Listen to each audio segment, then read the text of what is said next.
Hello guys, मेरा नाम है रवि और स्टडी ग्लो में आपका बहुत बहुत स्वागत है। दोस्तों, आज हम बात करेंगे रेडियो एक्टिविटी के बारे में और ये जानेंगे कि आखिर इसकी खोज कैसे हुई। क्योंकि दोस्तों, मैं आपको ये बता दूं कि अगर आज रेडियो एक्टिविटी की खोज नहीं हुई होती तो कैंसर जैसी बीमारी और बहुत सारे काम नहीं हो पाते।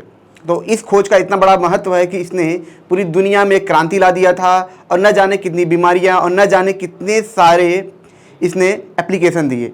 तो दोस्तों, आज हम जानेंगे आखिर रेडियो एक्टिविटी की खोज कैसे हुई और किस तरीके से इसे आगे बढ़ाया गया। देखिए दोस्तों, मैं आपको ये बता दूं कि रेडियो एक्टिविटी की खोज होने से पहले, जैसे 1895 से पहले क्या था कि जो विल्हेम रॉन्गटन थे, ये क्या थे, ये भी एक फिजिसिस्ट थे और ये कैथोड रेस पे काम कर रहे थे, कैथोड रेस की खोज पे काम कर रहे थे। अब उस दौरान खोज करते करते क्या होता है कि इनको एक्स रेज मिलता है, मतलब इन्हें ऐसी रेज मिलती है जो क्या थी, किसी भी ऑब्जेक्ट के आर पार चली जाती थी। और इन्होंने देखा कि इस रेडिएशन का यूज करके हम किसी भी शरीर के अंदर के पार्ट्स को हम देख सकते हैं। और बहुत बड़ी बात थी, बहुत बड़ी खोज थी। फिर क्या होता है दोस्तों कि 1896 में ये क्या करते हैं, वहाँ पे जाके प्रेजेंट करते हैं, जो साइंस कम्युनिटी होती है वहाँ पे जाते हैं और अपनी खोज को प्रेजेंट करते हैं। और उसी दौरान इसको देखते हुए एक वैज्ञानिक होते हैं, इनका नाम क्या होता है, हेनरी बैकरेल। हेनरी बैकरेल जो होते हैं दोस्तों, ये खोज देखते हैं और ये सोचते हैं कि आखिर ये रेज निकलती कैसे है। ये अपने घर जाते हैं और घर पे जाने के बाद बहुत टाइम तक सोचते हैं।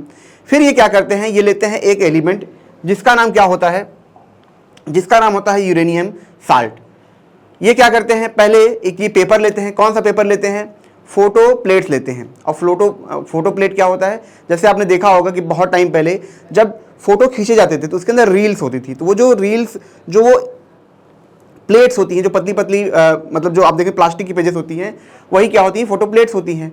तो ये क्या करते हैं, जो हेनरी बैकरेल होते हैं, ये फोटो प्लेट्स को लेती हैं और उनके ऊपर क्या करते हैं, जो यूरेनियम सॉल्ट है उसको उसके ऊपर जाके रख देते हैं, उसे धूप में रखते हैं। और उनको लगता है कि ये जो एक्सरेज निकलेंगी इन्हीं में से निकलेंगी, इन्हीं यूरेनियम साल्ट के अंदर से निकलेंगी। अब क्या होता है, वो प्लेट्स को लेके जाते हैं, वहाँ पे रखते हैं। लेकिन उन्हें क्या दिखता है, जब वो उसको लाते हैं और उसको अंदर धोते हैं पानी में, तो देखते हैं उसके ऊपर कुछ धब्बे पड़े हैं, काले काले धब्बे पड़े हैं।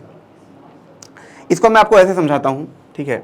अगर यहाँ पे अगर आप देखें, जैसे कि इसको आप ऐसे समझिए कि मान लीजिए कि क्या होता है कि ये आपका कैमरा है और इस कैमरे के अंदर क्या लगा होता है, ये फोटो प्लेट्स लगे होते हैं। अब अगर क्या करते हैं, जब कोई इंसान यहाँ पे खड़ा होता है और आप क्या करते हैं, पिक्चर क्लिक करते हैं, तो ये जो लाइट इमेजेस जाती है यहाँ पे, वो क्या होती है, यहाँ पे छप जाती है। तो मतलब कि जो फोटो प्लेट होता है वो क्या होता है कि उस पर जब भी कोई लाइट जाएगी, हाई एनर्जी लाइट जाएगी, तो क्या होगा, उस पर जाके छप जाएगा। यही इसका काम होता है। अब क्या था कि यही चीज कि किसने किया, यही चीज बैकरेल ने किया। बैकरेल ने क्या किया, एक फोटो प्लेट लिया और उसके ऊपर क्या रखा, यूरेनियम साल्ट रखा। यूरेनियम साल्ट का क्या काम है मैं आपको बताऊंगा, बस आप इतना समझिए कि यूरेनियम साल्ट एक सब्सटेंस है। उन्होंने क्या किया, इसके ऊपर रखा और इसे धूप में रख दिया। अब सूरज की लाइट यहाँ पे पड़ने लगी। सूरज की लाइट जब यहाँ पे पड़ने लगी तो इनको लगा एक्सरेज निकलेगा। लेकिन जब ये जाते हैं पानी के अंदर, आप देखेंगे क्या होता है, पानी होती है, ठीक है। जब फोटो निकाला जाता है तो ऐसे उनको धोया जाता है। आपने देखा होगा, मूवीज में भी आपने देखा होगा कि फोटो लेके जाएंगे, ऐसे धोएंगे तो फोटो साफ निकल के आ जाता है। तो वो क्या करते हैं, उन फोटो प्लेट्स को लेके जाते हैं और क्या करते हैं, उसको धोते हैं। जब वो धोते हैं तो उनको दिखता है काला काला धब्बा। जब वो काला काला धब्बा दिखता है, मतलब कि वो जो प्लेट्स जाके धोते हैं तो वो देखते हैं प्लेट्स के ऊपर क्या है दोस्तों, प्लेट्स के ऊपर क्या है, ऐसे धब्बा एक हल्का सा पड़ा हुआ है।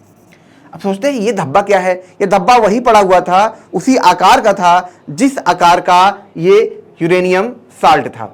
अब क्या होता है कि ये धब्बा उनको दिखता है, तो सोचते हैं कि ये धब्बा क्या है।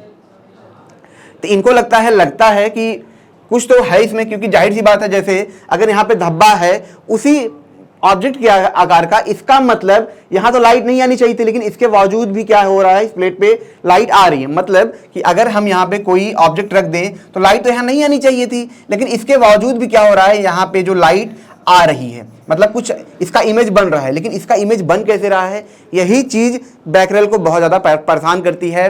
और फिर बैकरेल क्या करते हैं, बैकरेल करते हैं कि अपने अलमारी के अंदर जाते हैं, ठीक है। अलमारी के अंदर क्या करते हैं, ये जो फोटो प्लेट होता है, फोटो प्लेट, ठीक है, इसको क्या करते हैं, पेपर से ढक देते हैं। मतलब इस फोटो प्लेट को, जो ये फोटो प्लेट है, इसको क्या करते हैं, पेपर से ढक देते हैं। और पेपर से ढक देंगे और उसके बाद क्या करते हैं, इसी यूरेनियम साल्ट को इसके ऊपर ढकने के बाद इसके ऊपर रखते हैं।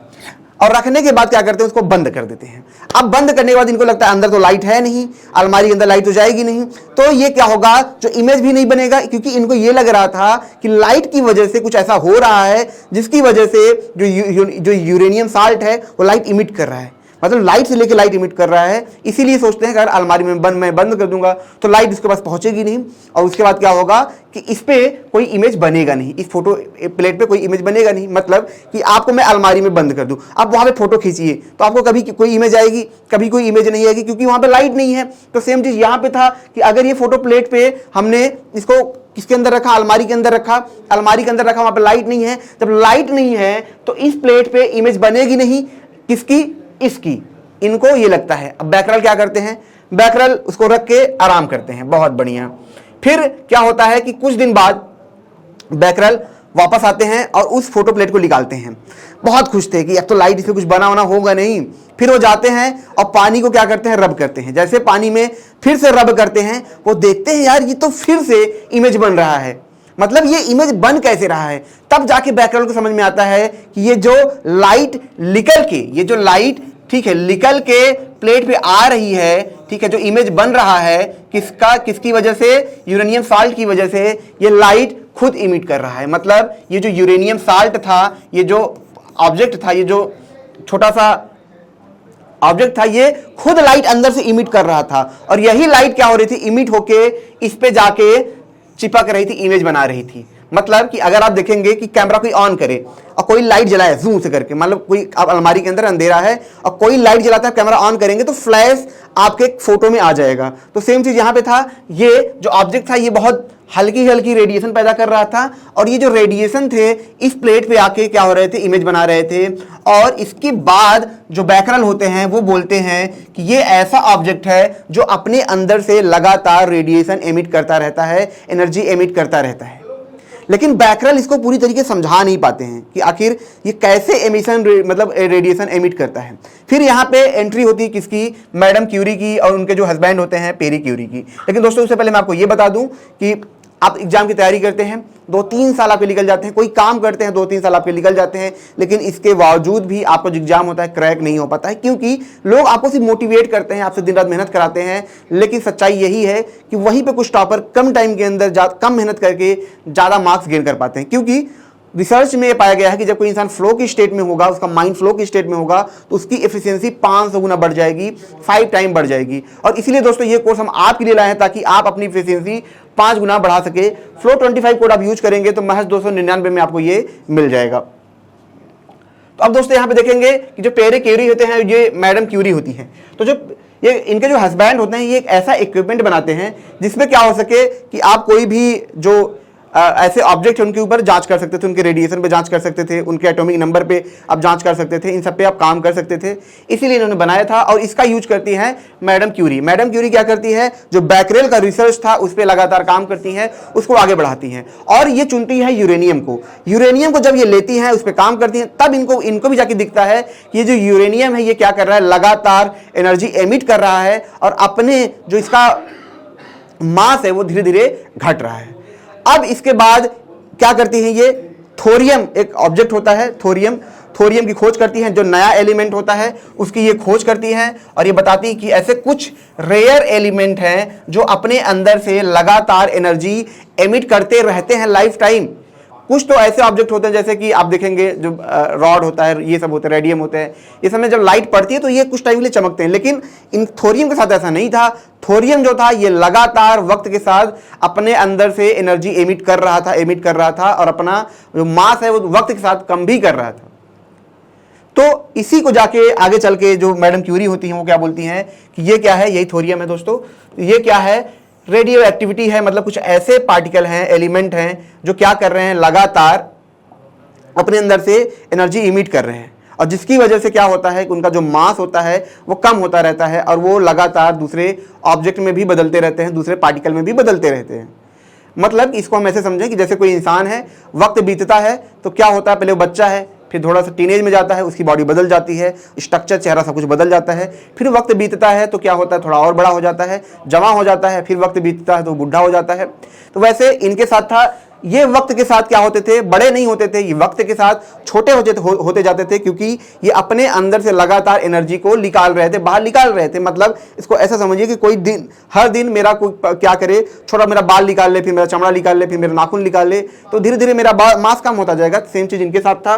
जो थोरियम थे, जो यूरेनियम थे, ये भी अपने अंदर से लगातार एनर्जी निकाल रहे थे, लगातार रेडिएशन निकाल रहे थे, जिसकी वजह से इनका जो वक्त, इनका जो मास था धीरे धीरे कम होने लगा। इसी के चलते दोस्तों क्या किया गया, हाफ लाइफ निकाला गया। हाफ लाइफ क्या होता है? हाफ लाइफ मतलब कि कोई ऑब्जेक्ट कितने समय में अपना मास आधा कर देगा, मतलब कोई ऑब्जेक्ट कितने समय में अपना मास आधा कर देगा, वही क्या होता है, हाफ लाइफ होता है, वही उसकी हाफ लाइफ होती है।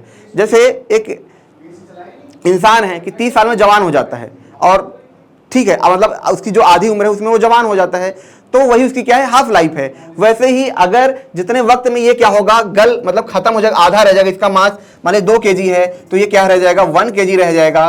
तो यही क्या है, हाफ लाइफ है इसका, इसी की हाफ लाइफ है। मतलब कितने टाइम में आधा होता है, वही टाइम इसका हाफ लाइफ कहा जाता है, और यही इसके अंदर चीज थी। और ये क्या करते थे, उसी के साथ साथ दोस्तों, जो ये थोरियम होते थे, यूरेनियम होते थे, जब ये रेडिएशन एमिट करते रहते थे, तो ये किस फॉर्म में करते थे, अल्फा बीटा गामा के फॉर्म में ये लगातार रेडिएशन एमिट करते रहते थे। और जब ये रेडिएशन एमिट करते थे, तो ये लगातार क्या होते थे, एक ऑब्जेक्ट से दूसरे ऑब्जेक्ट में बदलते रहते थे। पहले यूरेनियम है, फिर दूसरे में, तीसरे में, चौथे में, ऐसे लगातार क्या करते थे, ये रेडिएशन निकालते रहते थे, और अपने एटॉमिक नंबर में ये लगातार बदलाव करते रहते थे। इसको हम आगे के लेक्चर में चर्चा करेंगे। और इस तरीके से ये लगातार क्या करते थे, अपने मास को कम करते रहते थे। और इसी के लिए दोस्तों क्या होता है कि बैकरेल, ठीक है, बैकरेल को भी नोबेल प्राइज दिया जाता है। मैडम क्यूरी और इनके जो हस्बैंड होते हैं पैरे को भी नोबेल प्राइज दिया जाता है, और सिर्फ रेडियो एक्टिविटी के लिए इनको दिया जाता है। तो ये जो नोबेल प्राइज था किसमें मिला था, मैडम क्यूरी को फिजिक्स में मिला था। और आगे चल के दोस्तों क्या होता है कि जो मैडम क्यूरी होती है वो किस पे खोज करती है, रेडियम एंड पोलोनियम पे। तो ये केमिस्ट्री की फील्ड में आता था, और इसीलिए जो मैडम क्यूरी थी इनको भी ना फिर से नोबेल प्राइज दिया जाता है, वो है केमिस्ट्री में। तो इस तरीके से दोस्तों जो रेडियो एक्टिविटी थी इसकी खोज हुई। और आज आपको पता है कि जो कीमोथेरेपी है, जो सारे कैंसर की इलाज है, बहुत सारी इलाज है जिनके लिए इनका यूज किया जाता है। तो अगले लेक्चर में दोस्तों हम ये जानेंगे कि आखिर कैसे इनका यूज करके हम कैंसर का इलाज करते हैं, और साथ ही साथ हम ये जानेंगे कि इनका यूज कैसे आगे चल के रदरफोर्ड ने किया, और कैसे अल्फा बीटा गामा रेज निकल पाए। तो दोस्तों ये छोटा सा लेक्चर था। अगर ये आपको अच्छा लगा हो इसे लाइक करें, कमेंट करें, शेयर जरूर करें। मिलते हैं नेक्स्ट लेक्चर में। Thank you so much.